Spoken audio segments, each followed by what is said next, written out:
द्वितीय अध्याय। रुद्राक्ष की माला, फरसा, गदा, बाण, वज्र, कमल, धनुष, कमंडलू, शक्ति, दंड, तलवार, ढाल, शंख, घंटा, सुरापात्र, त्रिशूल, पाश और सुदर्शन चक्र, इनको 18 हाथों में लिए हुए मूंगे के समान शरीर की कांति वाली, जो सब देवताओं के तेज से उत्पन्न है, ऐसी माँ लक्ष्मी का मैं ध्यान करती हूँ।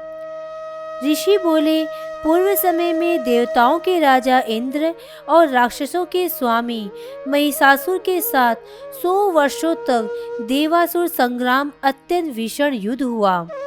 इस युद्ध में महावीर्यवान असुरों ने देवगणों को जीतकर तथा सब सेना को हराकर स्वयं महिषासुर इंद्र सिंहासन पर जा बैठा और सब देवता पराजित हो पद्म योनि ब्रह्मा जी को साथ में लेकर महादेव और विष्णु भगवान के पास गए।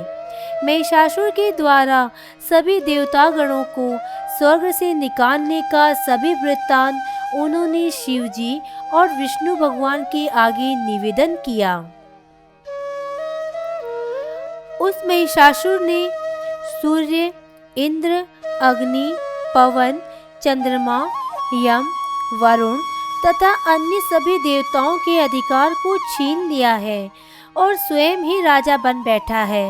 उस दुरात्मा महिषासुर के द्वारा स्वर्ग से निकाले हुए सब देवतागण अनाथ मनुष्य की तरह पृथ्वी पर घूमते हैं। उस दुरात्मा महिषासुर का संपूर्ण बल आपको सुना दिया है। हे प्रभु, हम सब देवतागण आपकी ही शरण में हैं। आप शीघ्र उस महिषासुर के वध का कोई उपाय कीजिए। इस प्रकार देवताओं की बात सुनकर भगवान विष्णु और महादेव जी को क्रोध हुआ, जिससे उन दोनों के मुंह और भौं क्रोध से तन गए। इसके बाद क्रोधित ब्रह्मा, विष्णु और महादेव जी के शरीर से महातेज प्रकट हुआ और सभी इंद्रादि देवताओं के शरीर से भी तेज प्रकट हुआ। सब तेज मिलकर एक ढेर बन गया। तब इंद्रादि सभी देवताओं को वह संपूर्ण तेज राशि ज्वाला के समान चारों दिशाओं में व्याप्त हो जलते हुए पहाड़ की तरह दिखाई दिया। संपूर्ण देवताओं के शरीर से प्रकट होकर तीनों लोकों में व्याप्त हुई वह ज्योति स्वरूपा राशि एक स्त्री के रूप में बदल गई। महादेव जी के अंश से उस सुंदर स्त्री का मुंह बना, यमराज के अंश से बाल, विष्णु के तेज से बाहु, चंद्रमा के अंश से दोनों स्तन और इंद्र के तेज से ऊपर का मध्य भाग, वरुण के तेज से जांग तथा उरु और चंद्रमा के अंश से नितंब बने। ब्रह्मा के अंश से पैर, सूर्य के तेज से महालक्ष्मी की उंगलियां, वसु के तेज से हाथों की उंगलियां, कुबेर के अंश से नासिका बनी, उसके दांत प्रजापति के अंश से, तीनों नेत्र यज्ञ और अग्नि के अंश से बने। दोनों संध्याओं से दोनों भौएं, वायु के तेज से दोनों कान बने। संपूर्ण देवताओं के तेज से कल्याणकारिणी देवी की उत्पत्ति हुई। तब सब देवता के तेज राशि से प्रकट महामाया को देखकर सभी देवता प्रसन्न हुए। धनुषधारी महादेव ने अपने त्रिशूल से निकालकर भगवती को त्रिशूल दिया, वरुण ने शंख दिया, अग्नि ने शक्ति दी, वायु ने धनुष तथा बाण भरे 2 तरकश दिए। शस्त्राक्ष इंद्र ने अपने वज्र से पैदा आयुध भगवती को प्रदान किया तथा ऐरावत हाथी से घंटा भी लेकर दिया। यमराज ने काल दंड से निकालकर एक दंड दिया। वरुण ने नागपाश प्रदान किया। दक्ष प्रजापति ने अक्षमाला, ब्रह्मा ने कमंडल दिया। सूर्य भगवान ने अपने संपूर्ण किरणों से प्रकाश निकालकर भगवती देवी के रोम रोम में स्थापित कर दिया। काल ने निर्मल खड्ग और ढाल का दान दिया। समुद्र ने निर्मल हार दिया जो कभी भी न मैली हो। 2 वस्त्र दिए जो कभी न फटे। सुंदर चूड़ामणि भी प्रदान की। 2 दिव्य कुंडल और कड़े दिए। सब बाहुओं के लिए केयूर, चरणों के लिए नूपुर, गले के लिए हसली और सभी उंगलियों में पहनने के लिए रत्न जटित अंगूठी प्रदान की। विश्वकर्मा ने अत्यंत मनोहर फरसा भेंट किया, साथ ही अनेक प्रकार के अस्त्र तथा अवेक कवच दिए। समुद्र ने सिर तथा हृदय में पहनने के लिए कभी न कुम्हलाने वाली कमल पुष्पों की माला भेंट की। कमल पुष्प दिए। पर्वतराज हिमालय ने भगवती की सवारी के लिए सिंह दिया तथा रत्न दिए। धनादीप कुबेर ने मधु से भरा कटोरा तथा प्याला दिया। जो सब पृथ्वी को अपने मस्तक पर धारण करने वाले शेष जी ने भगवती को सुंदर मणियों का हार दिया तथा अन्य देवताओं ने भी आभूषण तथा हथियार दिए।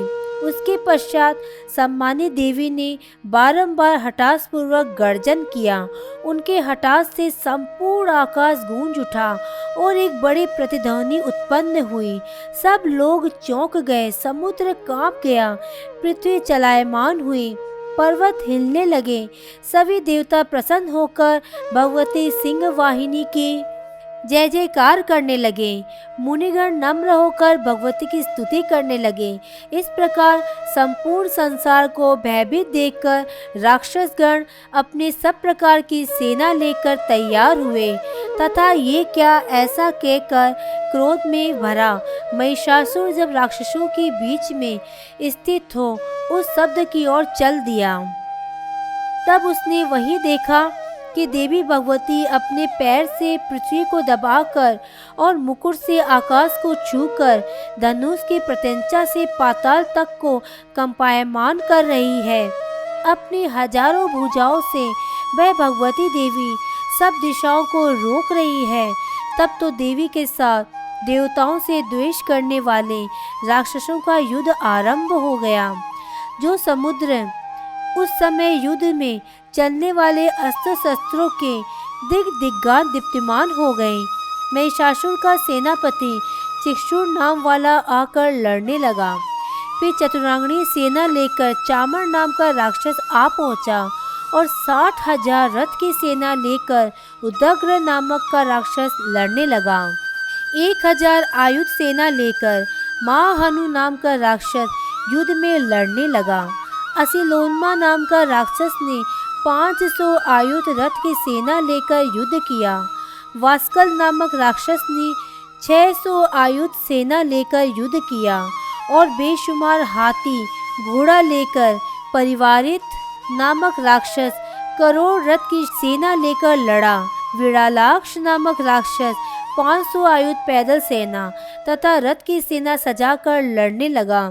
बहुत से राक्षस आयुध सेना रथ हाथी और घोड़े के साथ में लेकर लड़ाई में लड़ने लगे। देवी के साथ में करोड़ करोड़ रथ हाथी तथा इतने ही घोड़ों के साथ महिषासुर संग्राम भूमि में आया तथा राक्षसगण तोमर बिंदपाल शक्ति मूषल खड़ग पटटस आदि हथियारों के द्वारा देवी से संग्राम करने लगे। कोई राक्षस देवी के ऊपर शक्ति फेंकते तो कोई पशु कोई देवी के खड़ग की चोट पहुंचाने के लिए घूम रहे थे। तब चंडिका ने राक्षसों के द्वारा चलाए गए विविध भांति के अस्त्र अनायास से साधारण रण कौशल से उन सब को अपने अस्त्र शस्त्रों से काट गिराया। तब तो देवता और ऋषियों ने देवी की स्तुति की। प्रसन्न वदन वाली ईश्वरी राक्षसों के शरीर पर अस्त्र शस्त्रों की वर्षा करने लगी और जिस प्रकार वन में लगी अग्नि घूम घूम कर तमाम वन को नष्ट कर देती है, उसी प्रकार देवी के वाहन सिंह ने भी क्रोध में अपने गर्दन के बालों को हिला हिला कर राक्षसों की सेना का नाश कर दिया। युद्ध के बीच में अंबिका ने जितने श्वास छोड़े उन एक एक श्वास में 1-1 लाख गण पैदा हुए।